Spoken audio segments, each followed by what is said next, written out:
بسم اللہ الرحمن الرحیم۔ الصلاۃ والسلام علیک یا رسول اللہ وعلی آلک و صحابک یا حبیب اللہ۔ اللہم صلی علی محمد وعلی آل محمد صلی اللہ علیہ یا محمد نور من نور اللہ۔ حضرت ابو سعید خدری رضی اللہ تعالی عنہ فرماتے ہیں کہ نبی اکرم صلی اللہ علیہ وسلم ایک دن مسجد میں تشریف لائی۔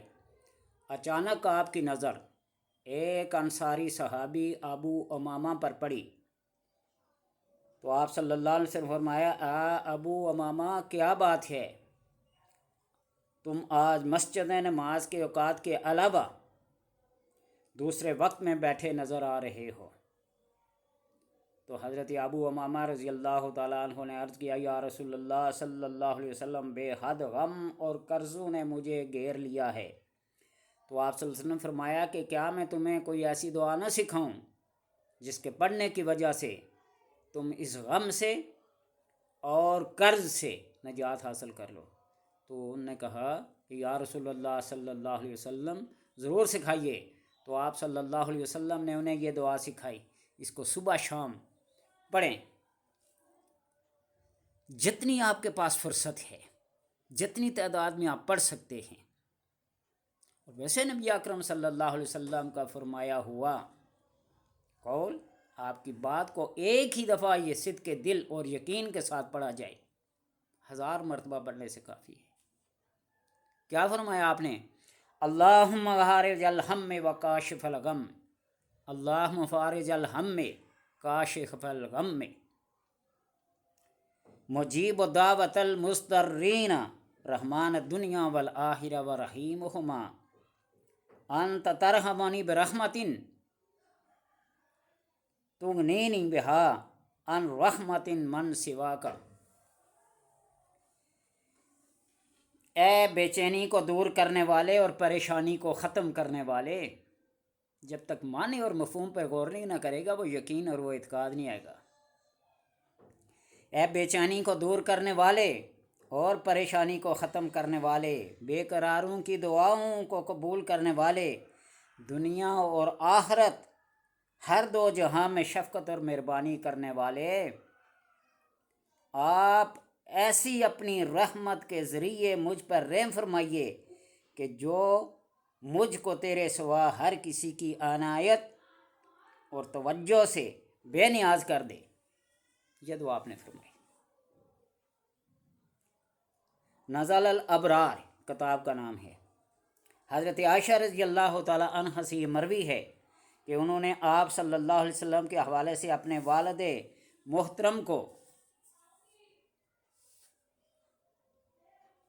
مذکورہ دعا برائے ادائے قرض نقل کرتے ہوئے یہ بھی بتایا کہ یہی دعا حضرت عیسیٰ علیہ السلام اپنے حواریین اور متعلقین کو سکھایا کرتے تھے۔ بحقی میں ہے کہ حضرت عائشہ رضی اللہ تعالی عنہ فرماتی ہیں کہ ایک مرتبہ والد محترم حضرت ابو بکر صدیق رضی اللہ تعالی عنہ میرے گھر تشریف لائے۔ میں نے ان سے کہا کہ میں نے اللہ کے نبی صلی اللہ علیہ وسلم سے ایسی دعا سنی ہے، اگر کسی شخص پر پہاڑ کے برابر سونا قرض ہو اور اس دعا کو پڑھے تو اللہ تبارک و تعالی اس کو بھی ادا کرا دیں گے۔ پھر میں نے وہ دعا پڑھ کر سنائی۔ حضرت ابو بکر صدیق رضی اللہ تعالیٰ عنہ فرماتے ہیں کہ مجھ پر پوری وادی بھر کے برابر قرضہ تھا، جس سے میں کافی پریشان تھا۔ اس دعا کی برکت سے چند ہی دن گزرے تھے کہ اللہ تبارک و تعالی نے تجارت میں وہ فائدہ عنایت فرمایا کہ جتنا قرضہ تھا سب ادا ہو گیا۔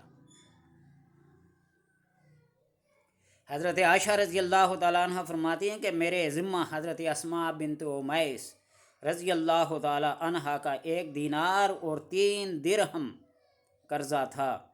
میں ایسی پریشان تھی کہ جب بھی اسماء کو دیکھتی تو شرما جاتی، مگر یہ دعا پڑھتی رہتی تو اللہ تبارک و تعالیٰ نے روزی میں وہ برکت دی کہ میں نے ان کا سارا قرض ادا کر دیا۔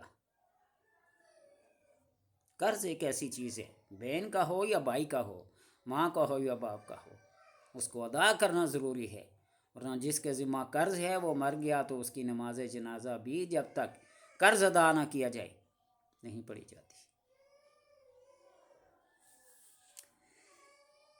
مستدرک حاکم اس حدیث میں یہ اضافہ مروی ہے کہ حضرت اسماء بنت امیس رضی اللہ تعالی عنہ جب بھی میرے گھر آتی تو مارے شرم کے ان کے چہرے کی جانب نظر کرنا مشکل ہو جاتی، کیونکہ ادائے قرض کے لیے میرے پاس کوئی چیز نہ تھی، اور جب میں نے اس دعا کو پڑھنا شروع کیا تو اس دعا کی برکت سے من جانب اللہ انتظام ہو گیا، تو قرضہ کی ادائیگی کے ساتھ متعلقین میں بھی تقسیم کیا، اور اپنی بھتیجی حضرت عبد الرحمن کی بیٹی کو بھی زیورات دیے، پھر بھی کچھ بچا رہا۔ یہ آپ صلی اللہ علیہ وسلم کی تعلیمات ہیں۔ پریشان حال کو، مضطر کو، بے گھر کو، عاجز و مسکین کو دیکھ کر ایسی دعا اس کو تلقین کرتے کہ جب وہ اس پہ عمل کرتا تو اللہ تبارک و تعالیٰ اس کی ساری مصیبتوں کو دور کر دیتا۔ کوئی اس چیز کو مانے یا نہ مانے، کسی کے ماننے یا نہ ماننے سے ہمارا کوئی نقصان نہیں ہوگا، ہاں فائدہ اتنا ہوگا جب وہ عمل کرے گا تو اللہ تبارک و تعالیٰ اسے وہ نعمت عطا کرے گا جس کی وجہ سے خوشی ہوگی کہ اللہ نے کسی مسلمان پر کسی کے وسیلے سے، کسی کے واسطے سے یہ نعمت دی ہے، یہ خوشی ہوگا، یہ فائدہ ہوگا۔ آپ کی بارگاہ میں ایک ایسے صحابی آئے جو نابینا تھے، اور اگر عرض کی یا رسول اللہ صلی اللہ علیہ وسلم میری بینائی کو لوٹا دیجئے، حالانکہ وہ مادر صاحب اندھا پیدا ہوئے تھے۔ آپ صلی اللہ علیہ وسلم فرمایا کہ جاؤ مسجد میں تازہ وضو کرو اور 2 رکعت نماز نفل قضاء حاجت کے شکرانے کے ادا کرو، اور اس کے بعد یہ دعا مرو، اللہم انی اسألک و توجہ الیک بنبیک محمد نبی الرحمت، یا رسول اللہ اتوجہ الیک۔ یہ آپ نے وسیلہ کی دعا عطا فرمائی۔ بہت ساری ویڈیوز اس پہ پہلے بن چکی ہیں، بتا چکا ہوں۔ یہ دعا مانگیں، اے اللہ تبارک و تعالیٰ میں تیرے نبی صلی اللہ علیہ وسلم جو نبی رحمت ہیں، تیرے رسول ہیں، تیرے پیارے ہیں، ان کے وسیلہ سے میں تیری بارگاہ میں سوال کرتا ہوں، تیری طرف متوجہ ہوتا ہوں کہ تو میری اس حاجت کو پورا کر دے۔ تو اللہ تبارک و تعالیٰ اس حاجت کو، اس پریشانی کو پورا کر دیتے اور دور فرما دیتے ہیں اس مشکل کو۔ جب اس صحابی نے ایسا کیا اور سلام پھیرنا تھا، چہرے پر ہاتھ پھیرنے تھے کہ اللہ تبارک و تعالیٰ ان کو بینائی عطا کر دی۔ واللہ مؤتی وانا قاسم، اللہ عطا کرنے والا اور میں تقسیم کرنے والا ہوں۔ اعتراض کرے جس کا حق پہنچتا ہے وہ اعتراض کرے نبی کی عطا پہ، میں تو اسے کچھ نہیں کہتا۔ اب بعض مادیت کے مارے ہوئے دانشور کہیں گے کہ اگر دعاؤں سے قرضہ ادا ہوتا تو پاکستان اتنے قرض میں ڈوبا ہوا ہے، تو اس کا قرضہ کتنے مولوی ہیں، کتنے پیر ہیں، کتنے مشائخ ہیں، کتنی صاحبان علم ہیں، سارے مل کر دعا کریں تو اللہ تبارک و تعالیٰ ان کی دعا کی برکت سے پاکستان کا قرض اتار دے۔ لیکن اس میں ایک وجہ ہے، اتنے ساروں کی دعائیں قبول کیوں نہیں ہوتی؟ دعائیں اس وقت قبول ہوتے ہیں نا، وہ مسلم بخاری کی حدیث ہے، کیف یستجاب لہم الدعاء۔ وہ پراگندہ حال بندہ جس کے بال بھی غبار سے اٹے پڑے ہیں، جس کے کپڑے بھی پھٹے پرانے ہیں، سب کچھ ہے، کیف یستجاب لہم الدعاء، مطعمہ حرام و مشربہ حرام و ملبسہ حرام۔ اس بندے کی دعا کیسے قبول کی جائے جس کا کھانا بھی حرام کا، جس کا پینا بھی حرام کا، جس کا لباس بھی حرام کا، اس کی دعاؤں کو کیسے؟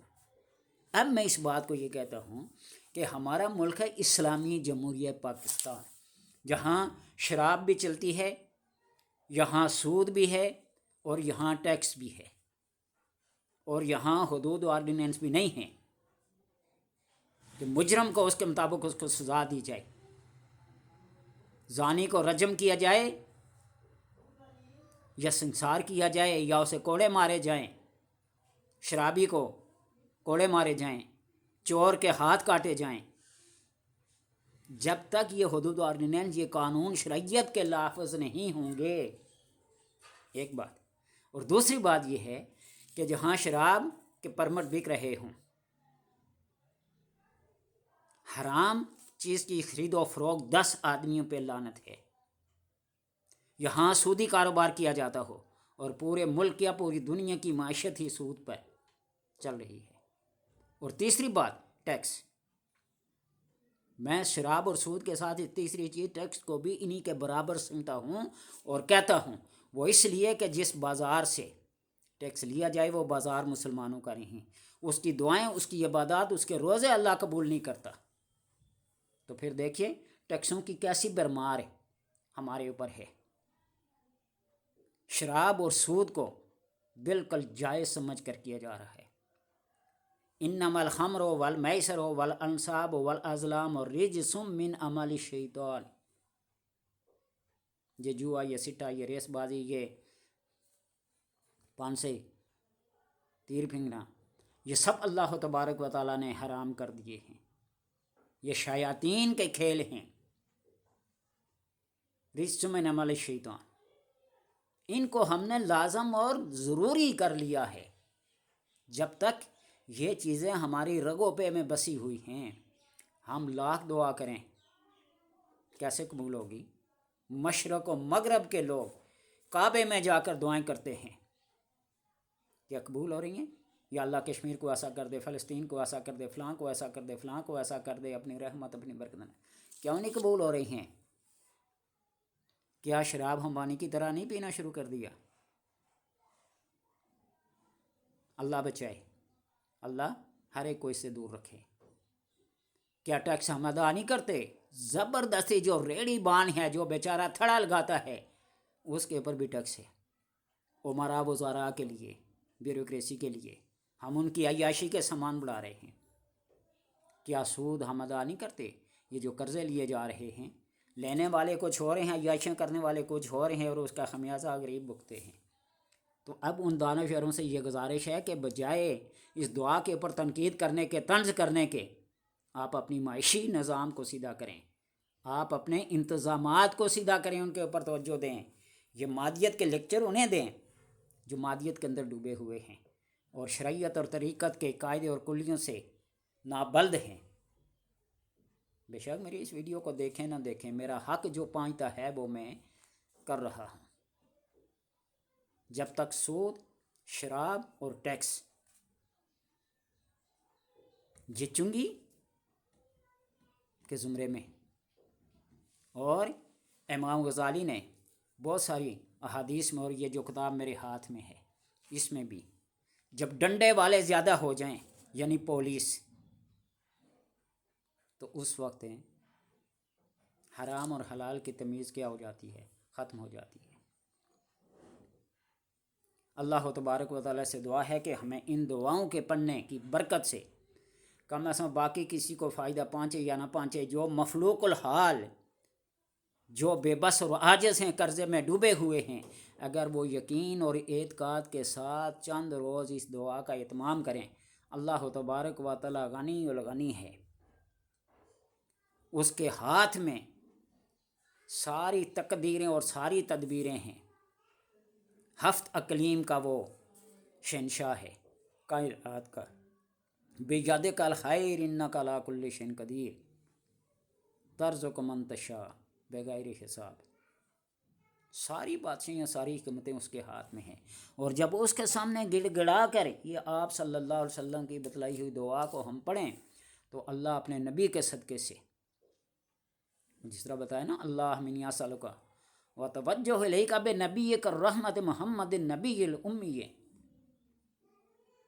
اے اللہ میں تجھ سے سوال کرتا ہوں اور وسیلہ طلب کرتا ہوں تیرے نبی صلی اللہ علیہ وسلم کا، اور جب اللہ کی بارگاہ میں نبی اکرم صلی اللہ علیہ وسلم کا وسیلہ بنا کر پیش کریں گے، ایک سبب بنا کر، اللہ تبارک و تعالی اس وسیلے اور اس سبب کو کبھی رد نہیں کرتا۔ حضرت آدم علیہ السلام فرماتے ہیں نا، رفعت رأسی ورأیت علی ساق العرش، میں نے اپنا سر اٹھایا اور میں نے دیکھا، رأیت علی ساق العرش، عرش کے پائے کے اوپر یہ لکھا ہوتا، لا الہ الا اللہ محمد الرسول اللہ۔ تو میں نے کہا، یا اللہ جس پیارے نام کو تو نے اپنے پیارے نام کے ساتھ جوڑ کر لکھا ہے، میں واسطہ دیتا ہوں اس نام کا، تو میری توبہ کو قبول کر لے۔ اللہ تبارک و تعالیٰ نے فرمایا پہلے دن ہی سے مجھے اس نام کا واسطہ دیتا تو میں تجھے پہلے دن ہی معاف کر دیتا، لیکن یہاں بھی سبق ہے لوگوں کو سکھانے کے لیے۔ اللہ تبارک و تعالیٰ سے دعا ہے کہ ہمیں دامن مصطفیٰ صلی اللہ علیہ وسلم کی توفیق اللہ عطا فرمائے۔